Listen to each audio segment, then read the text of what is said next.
Pope Leo XIV has just ascended to the throne of Peter, but he already finds himself facing the first real test of his pontificate.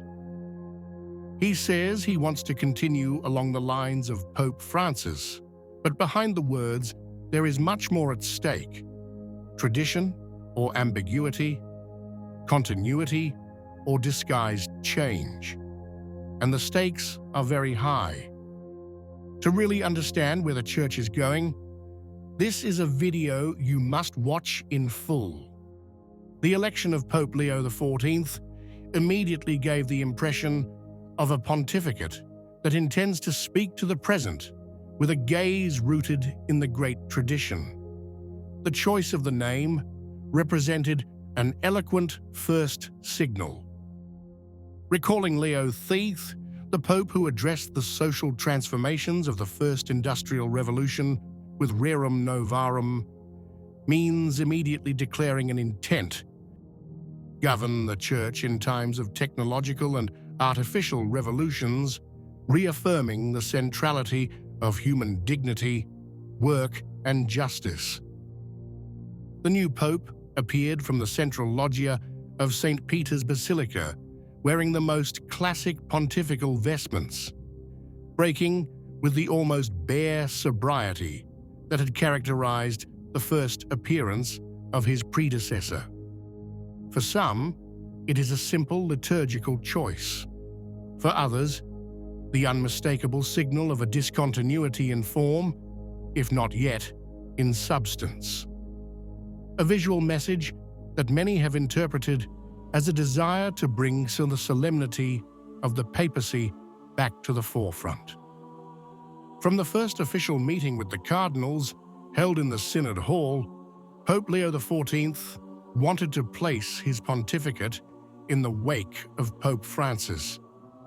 A gesture full of intentionality, more political than ceremonial.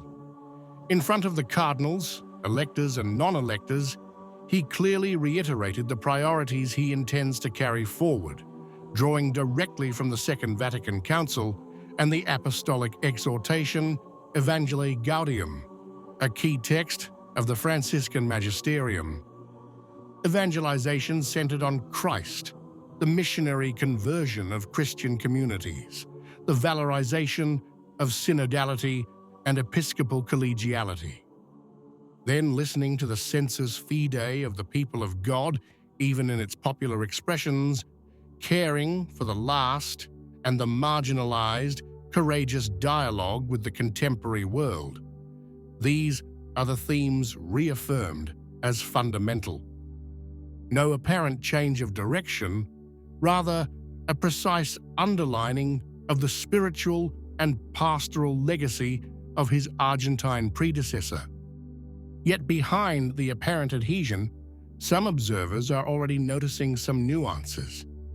If Pope Francis often spoke of outgoing reforms and made pastoral care the center of gravity of his action, Leo XIV seems more interested in ordering and redefining priorities in a systematic way. His words, more structured and less improvised, suggested an idea of a church that was less fluid, less subject to charismatic improvisations, and more anchored to a coherent and organic vision of the ecclesial mission. And while some cardinals, like Cupich, insist that the election of the new pontiff was desired precisely to continue the work of Francis, others wonder whether this continuity is not more apparent than substantial. The question remains unanswered. Are we really facing a continuator, or rather a refined balancer, determined to mend the fractures left by the previous pontificate without giving up on reorganizing the Church according to more stable principles? It is here that the pontificate of Leo XIV meets its first concrete line of fire, the declaration Fiducia Supplicans. Published in December 2023, the document sparked one of the broadest reactions of ecclesial rejection in recent decades, opening a front that has called into question not only the unity of the magisterium, but also the coherence of Catholic doctrine in the perception of many faithful. And now, the new pope will have to decide whether to manage, correct, or even overcome this slippery legacy. The document, strongly desired by Pope Francis and signed by Cardinal Fernandez, prefect of the doctrine of the faith, opened the possibility of non-ritual blessings for couples in irregular situations, while specifying that such blessings should not be assimilated to a marriage nor structured liturgically. The confusion generated was immediate. In many dioceses, there were episodes of real quasi-rites, with public blessings, images, and a theatricalization that caused outcry of scandal. It was no longer a question of pastoral care, but of institutionalized ambiguity. The reaction was not uniform, but widespread. Africa essentially buried the document. The bishops of the Netherlands rejected it with clear arguments. Spain called for its suspension. Even the Russian Orthodox Church expressed serious concern about the ecumenical repercussions. The Vatican found itself, once again, at the center of a communications and theological crisis. And it is precisely here that Leo XIV focuses his gaze.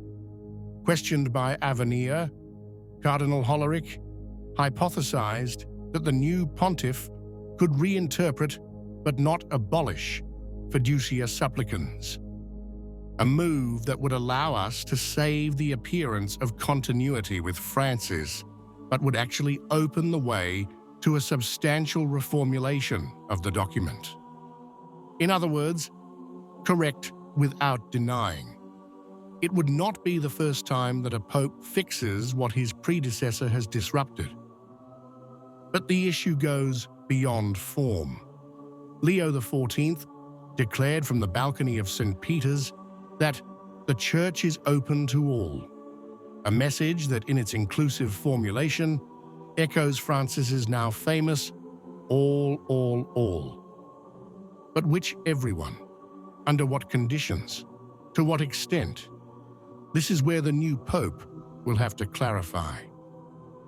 Whether his pontificate will be defined by a pastoral vision consistent with the truth of the gospel, or whether, as a part of Catholicism, faithful to tradition fears.